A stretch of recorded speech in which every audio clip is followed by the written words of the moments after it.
Henry St. Clair Whitehead was an American Episcopal minister and writer known for his tales of horror and fantasy. He was born in Elizabeth, New Jersey in 1882, the son of U.S. Civil War veteran Henry Hodden Whitehead and Mary Berry McMillan. Graduating from Harvard in 1904, he attended Berkeley Divinity School and was ordained a deacon in 1912. After serving as deacon in Connecticut and New York, he moved to St. Croix in the West Virgin Islands, where he was Archdeacon from 1921 to 1929. Moving then to Florida, he died in 1932. A friend of H.P. Lovecraft, he contributed to Weird Tales since 1923, but none of his stories were published in book form until his first posthumous collection, Jumbee and Other Uncanny Tales, from 1944. The narrator of these stories is a certain Gerald Canevin, an allusion to Whitehead's own family. In Jumbee, Granville Lee returns from the war with a lung damaged by mustard gas, and goes to the island of Santa Cruz to recover. Here he becomes interested in local witchcraft, and asks Jaffray da Silva about Jumbee. Da Silva tells him why he believes in them. That in 1894, when his friend Hilmar Iverson died, he had heard him coming to keep their appointment anyway,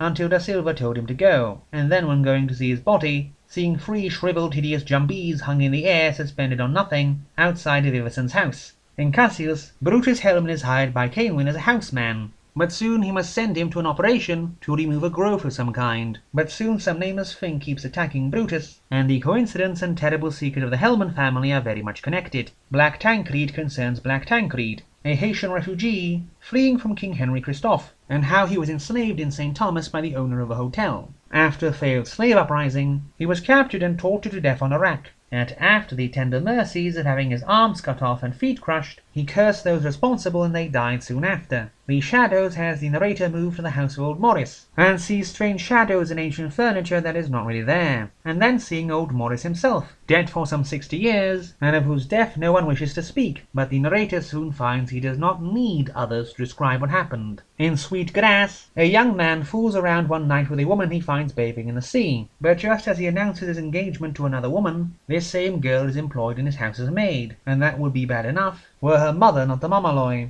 or voodoo priestess, and poor Cornelis all of a sudden starts suffering from an inexplicable fever. A tree man concerns Silvio Fabricius, the tree man, who was dedicated to serve a coconut tree from the age of 12 and never leaving its side, set apart and reporting all it may tell for the rest of his life. The whole thing being absolutely taboo and inviolable, but then the estate manager really wants those coconuts. Passing of a god has Arthur Carswell be attended by Dr. Pelletier, resulting from a certain possession by one of his gods, which ends in the passing of such a god both literally and in the other medical sense. The Black Beast concerns an unfortunate man whose soul becomes trapped in the body of a black bull. The Lips is the story of madness and suicide of an officer aboard a blackbirder/slaver ship, the Sal Taverna. There is some moralizing from Whitehead's stand in Canevin, but overall these tales are grim enough to enjoy anyway. The subject matter at times reminds me of the odder tales of John Metcalfe.